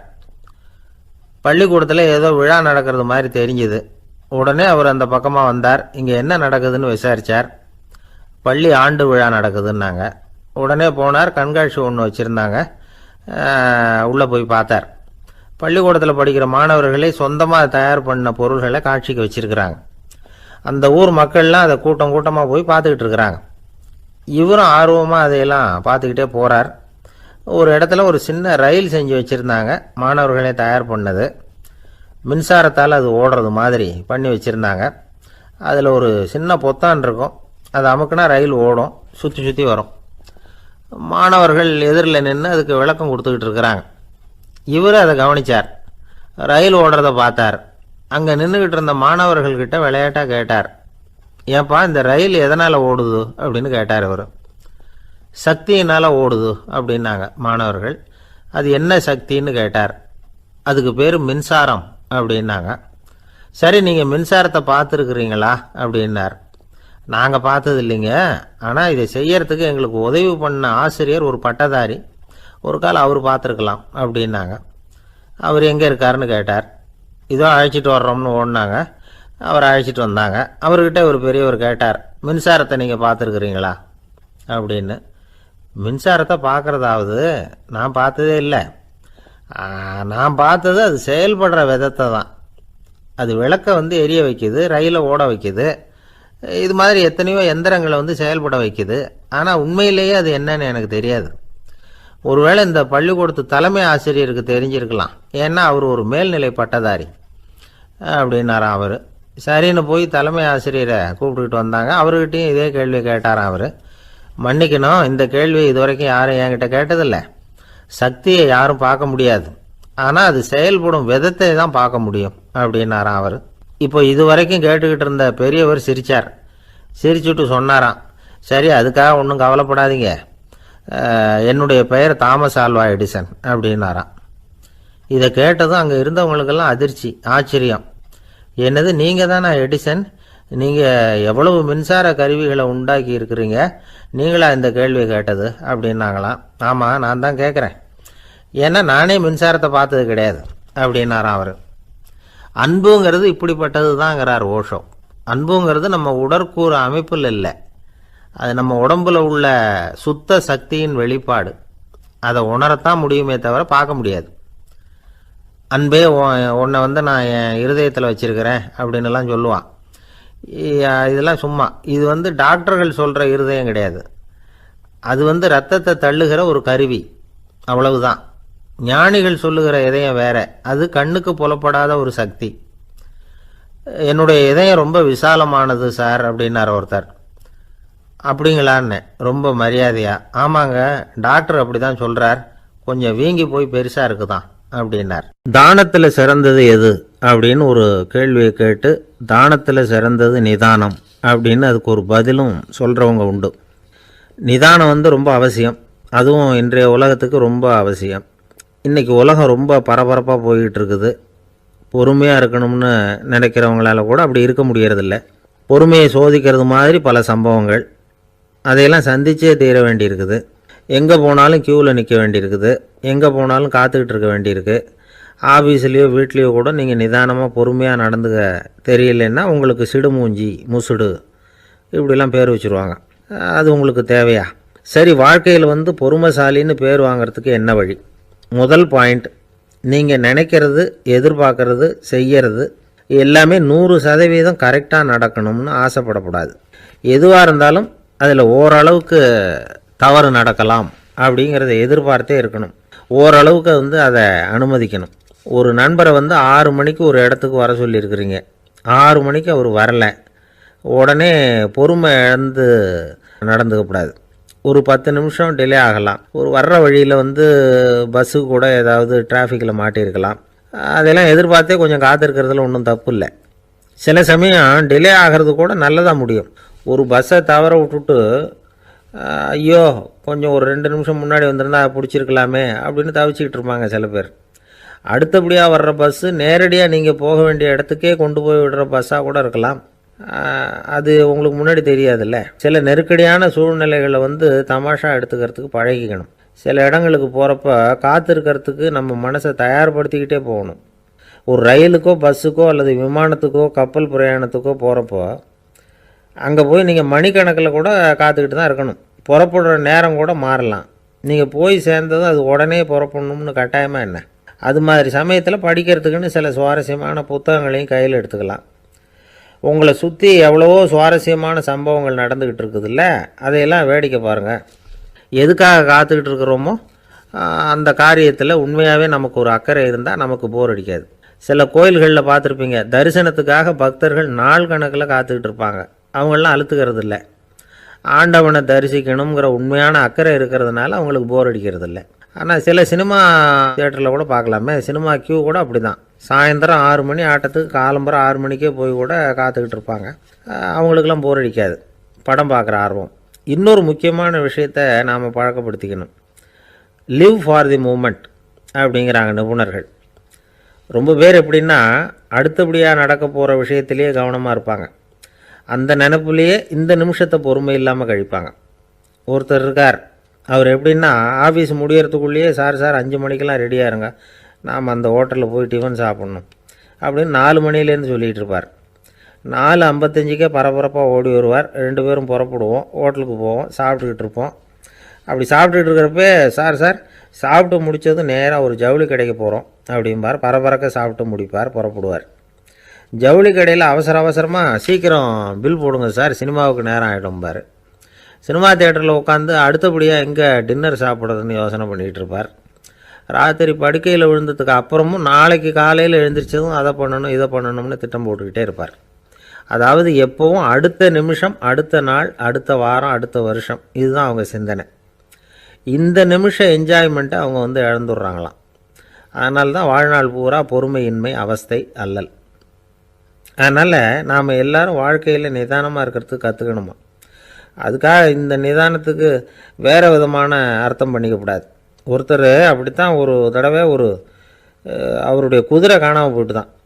அதுக்காக அவர் கவலைப்படலை, நிம்மதியாக இருந்தார், சந்தோஷமாக இருந்தார். என்ன சார் இது, உங்கள் குதிரை திருட்டு போயிட்டுதுங்கிறீங்க, நீங்கள் கவலைப்படாமல் இருக்கிறீங்களே அப்படின்னு கேட்டாங்களாம். அதுக்கு அவர் சொல்லியிருக்கார், நல்ல வேலை சார், கட்டியிருந்த குதிரை காணாமல் போயிருக்குது. நான் அது மேலே உட்காந்துருக்கிற சமயம் அது காணாமல் போயிருந்ததுன்னா, திருட்டு போயிருந்ததுன்னா நானும் சேர்ந்தில் காணாமல் போயிருப்பேன் அப்படின்னாராம். எவ்வளவு நிதானமான ஆள் பாருங்கள். திருநெல்வேலி மாவட்டத்தில் கோவில்பட்டிக்கு பக்கத்தில் உள்ள ஊர் கடம்பூர். காமராசர் முதலமைச்சராக இருந்த காலம். கடம்பூரில் ஒரு பள்ளி சீரமைப்பு மாநாடு நடக்குது. அந்த பக்கத்தில் உள்ள பள்ளிக்கூடம்லாம் அதில் கலந்துக்குது. கண்காட்சி வேறு, ஊர் பூரா விழா கோலம். மறுநாள் மாநாடு நடக்க போகுது.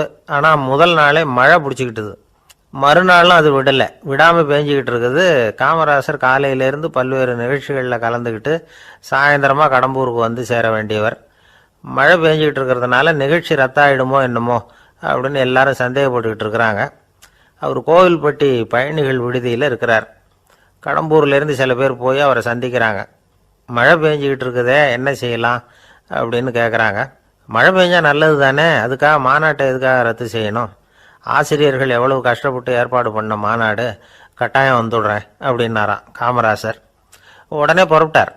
மழையை பொருட்படுத்தாத மக்கள் கூட்டம், அது கலையாமல் காத்துக்கிட்டு இருக்கிறாங்க அவ்வளோ பேரும். தலைவர் வந்துட்டார்னு தெரிஞ்சது ஜனங்களுக்கு ஏகப்பட்ட உற்சாகம். ஜனங்கள் அவ்வளவு உற்சாகமாக வரவேற்றாங்க. மாநாடு ஆரம்பமாச்சு. மலர் மாலைகள் மலை மாதிரி குவிய ஆரம்பிச்சுட்டுது. வரிசையாக ஒவ்வொரு கல்வி நிலையம் சார்பாகவும் வரவேற்பு பத்திரம் வாசித்து கொடுக்குறாங்க. என்ன வாசிக்கிறாங்கங்கிறத காமராசர் கூர்ந்து கவனிக்கிறார். ஏகப்பட்ட புகழ் மொழிகள், ரொம்ப பாராட்டி புகழ்ந்து என்னென்னமோ வாசிச்சுக்கிட்டு இருக்கிறாங்க. கொடை வள்ளலே, குணக்குன்றே, மலையே, கடலே, இப்படி தமிழ் மொழியில் பாராட்டுறதுக்கு எத்தனை வார்த்தைகள் உண்டோ அத்தனையும் அதில் சேர்த்துருக்குறாங்க.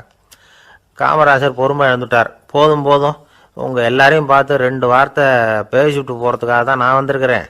எல்லாரும் மழையில் சிரமப்பட்டு நின்றுக்கிட்டு இருக்கிறீங்க, இப்படி என்ன புகழ்ந்து படிச்சுக்கிட்டே இருந்தால் எப்படி அப்படின்னாராம். அதுக்கப்புறம் பேசி முடிச்சிருக்கிறார். மாநாட்டு நிகழ்ச்சிகள் முடிஞ்சதும் இன்னொரு நிகழ்ச்சியில் கலந்துக்கிறதுக்காக புறப்பட்டாராம். ஒரு திறந்த ஜீப்பில் அவரை ஊர்வலமாக அழைச்சிக்கிட்டு போயிருக்கிறாங்க. தெருவில் 2 பக்கமும் ஏகப்பட்ட கூட்டம். அங்கங்கே ஜீப்பை நிறுத்தி ரோஜா மாலை, ஜருக மாலை இப்படி போட்டுக்கிட்டே இருக்கிறாங்க. அதையெல்லாம் அப்படி அப்படியே வாங்கி அங்கங்கே நின்றுக்கிட்டு இருந்த குழந்தைகள்கிட்டையும் தாய்மார்கள்கிட்டையும் கொடுத்துக்கிட்டே போகிறார். அந்த சமயத்தில் கூட்டத்துக்கு அப்பால் ஒரு பெரியவர் கையில் ஒரு மல்லிகை சரத்தோடு நின்றுட்டு இருக்கிறார். அவரால் முண்டி அடிச்சுக்கிட்டு முன்னால் வர முடியல. காமராசர் இதை கவனிக்கிறார். அவ்வளவுதான், உடனே நிறுத்தப்பா வண்டியை அப்படிங்கிறார். ஜீப்பு நிற்கிது. டிரைவரை பார்த்து, அதோ பார், அங்கே ஒருத்தர் நிற்கிறார் பார், அவரை இங்கே அழைச்சிட்டு வா அப்படின்னாராம். கூட்டம் வழி விடுது. அந்த பெரியவரை கிட்டத்தில் அழைச்சிட்டு வர்றாங்க. காமராசர் அவரை பார்த்து, வாங்க வாங்க, நல்லா இருக்கீங்களா அப்படின்னு சத்தம் போட்டு உற்சாகமாக விசாரிக்கிறாராம். பெரியவர் கண்களில் கண்ணீர், பேச்சு வரல. மல்லிகை சரத்தை அவருக்கு போடுறார். கொஞ்ச நேரம் அவர்கிட்ட பொறுமையாக பேசிக்கிட்டு இருந்துட்டு அவரை அனுப்பி வைக்கிறார் காமராசர். பெரியவர் போனதுக்கு அப்புறம் காமராசர் பக்கத்தில் இருந்தவங்க கிட்ட சொல்கிறார் அந்த பெரியவரை பற்றி. அந்த காலத்தில் ரொம்ப கஷ்டப்பட்டவர் இவர், ஜெயிலுக்கு போனவர் அப்படின்னு ரொம்ப உருக்கமாக நெகிழ்ந்து போய் சொல்கிறார். இதில் ஒரு விஷயத்தை கவனிங்க. தன்னை புகழ்ந்து படிக்கப்பட்ட வாழ்த்து மடலை படிக்க வேணாம்னு தடுத்து நிறுத்தினார். எங்கேயோ ஒரு மூலையில் கையில் ஒரு 4 முழம் மல்லிகை சரத்தோடு ஒதுங்கி நின்றுக்கிட்டு இருந்த அந்த தொண்டரை அவ்வளவு பெரிய கூட்டத்துக்கு நடுவுலையும் தேடி கண்டுபிடிச்சி கிட்டத்தில் கூப்பிட்டு அவர் கொடுத்த அன்பு மாலையை வாங்கி கழுத்தில் போட்டுக்கிட்டார். அதுதான் காமராசர். தோல்விகள் கூட அவரை கொஞ்சம் கூட பாதித்ததில்லை. ஒரு பொது தேர்தலில் அவர் தோற்று போகிறார். தொண்டர்கள்லாம் அழறாங்க. அதில் ஒருத்தர் மெதுவாக காமராசர்கிட்ட போய், என்ன தலைவரே, நீங்கள் கூட தோற்று போயிட்டீங்களே அப்படின்னு கலக்கமாக சொல்லியிருக்கிறார். அதுக்கு காமராசர், நான் கூட தோற்று போகிறதுக்கு பேர் தான்ப்பா ஜனநாயகம் அப்படின்னாராம். ஒரே ஒரு ஊர், அந்த ஊருக்கு பேர் கொடையாளிப்பட்டி. அந்த பேருக்கு தகுந்த மாதிரி தான் அந்த ஊர் மக்களும். யார் என்ன கேட்டாலும் இல்லைன்னு சொல்லாமல் கொடுப்பாங்க. கொடையாளிகள் நிறைந்த ஊர். இனாமா மட்டும் இல்லை, கடனாகவும் பணம் கொடுப்பாங்க. யாருக்காவது அவசரமாக பணம் தேவைப்பட்டதுன்னு வச்சுக்கோங்க, அந்த ஊருக்கு போய் வாங்கிக்கலாம். பத்திரம் தேவையில்லை, சாட்சி தேவையில்லை, ஜாமீன் தேவையில்லை, எந்த உத்தரவாதமும் கேட்காம பணம் கொடுத்துருவாங்க.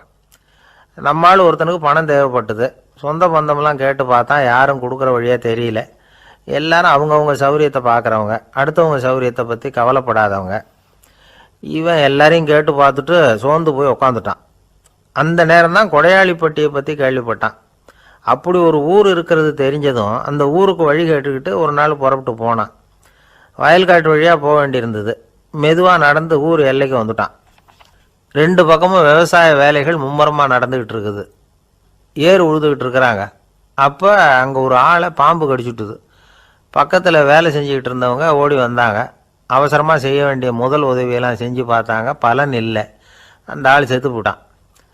அவன் செத்து விட்டான்னு தெரிஞ்சதும் அவனை தூக்கி வரப்பு மேலே போட்டுட்டு எல்லாரும் அவங்கவுங்க வேலையை கவனிக்க ஆரம்பிச்சிட்டாங்க. அங்கே ஒரு ஆள் இவனை பார்த்து சொன்னான், ஐயா, நீங்கள் போகிற வழியில் இவன் சொந்தக்காரன், இவனுக்கு சோறு கொண்டுகிட்டு வருவான், இவன் இங்கே செத்துட்டான்னு அவங்ககிட்ட சொல்லிவிடுங்க அப்படின்னா. இவனுக்கு ரொம்ப ஆச்சரியம். என்னடா இது, பாம்பு கடிச்சுட்டுதுன்னதும் பதறி அடிச்சுக்கிட்டு ஓடி வந்தாங்க, செத்துட்டான்னதும் பேசாமல் தூக்கி போட்டுட்டு போயிட்டாங்க அப்படின்னு நினச்சிக்கிட்டே நடந்து போகிறான். எதிரில் சோறு கொண்டுக்கிட்டு ஒரு ஆள் வந்தான். இவன் விவரத்தை சொன்னான். அங்கே உங்கள் சொந்தக்காரன் பாம்பு கடிச்சு செத்து போட்டான் அப்படின்னா.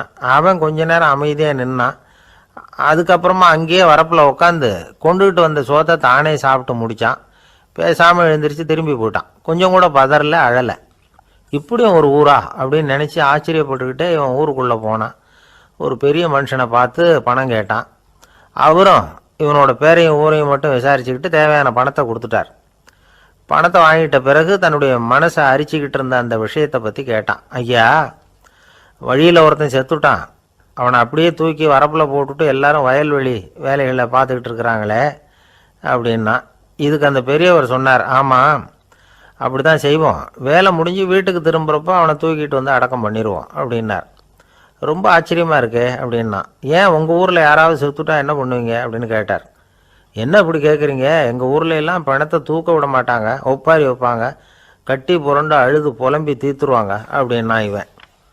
பெரியவர் பார்த்தார், அவங்ககிட்ட கொடுத்த பணத்தை லபக்குன்னு பறிச்சுக்கிட்டார், திருப்பி வாங்கிட்டார். இவன் பதறி போய் நிற்கிறான். அவர் சொன்னார், பணத்தையே விட மாட்டேன்னு கட்டுப்பிடிச்சி அழுதா நான் கொடுத்த பணத்தை மட்டும் எப்படி திருப்பி கொடுக்க போகிறேன், போயிட்டு வா அப்படின்னு விரட்டி விட்டாரான். இந்த கதையை நண்பர் ஒருத்தர் சொன்னார். கதை வேடிக்கையாக தெரிஞ்சால் கூட இதில் கருத்து உண்டு. பணம் பிணம் இது ரெண்டையுமே விடுறதுக்கு அவ்வளவு சுலபமாக மனம் வர்றதில்லை. இந்த ரெண்டு விஷயங்கள்லேயும் அறிவார்ந்த செயல்பாடு தேவை. ஒரு பேருந்து மரத்தில் மோதி விட்டுது, எல்லாரும் அடிபட்டு முனைகிட்டு கிடக்கிறாங்க. டிரைவர் கண்டக்டர் இவங்களுக்கும் அடி, அவங்களும் ஒரு பக்கம் கிடக்கிறாங்க. ஒரு மூலையில் கிடக்கிற ஒருத்தன் மெதுவாக முக்கி முனகி கண்டக்டர்னு சத்தம் போடுறான். கண்டக்டர் மெதுவாக நகர்ந்து அவங்ககிட்ட போய் என்னன்னு விசாரிக்கிறார். அவன் ரொம்ப சிரமப்பட்டு வாயை திறந்து ஒரு 15 காசு சில்லற பாக்கி அப்படின்னானான்.